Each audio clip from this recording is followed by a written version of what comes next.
thing you do is to unplug every cable that is plugged into your computer for safety purposes. Step 2. Unscrew the screw that is holding the screw together, then pull slide to open. Step 3. Unplug the fan from the motherboard. It should be labeled SYS_fan1.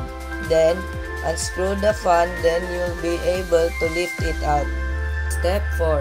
The CPU fan is located right on the top of the CPU heatsink. The CPU fan plugs into the motherboard.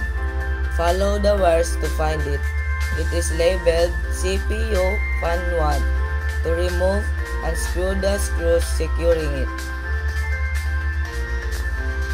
Step 5. Unplug every wire coming from the power supply. You must disconnect the motherboard power and other that is plugged in it.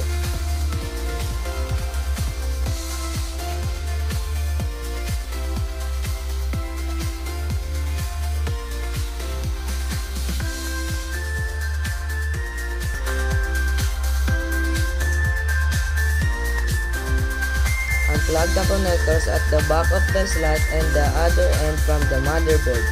It is secured the same way the CD, DVD drive. With a tab, pull on the tab, then slide the slot. Remove the screws holding it to the frame. Then, lift the motherboard out of the frame.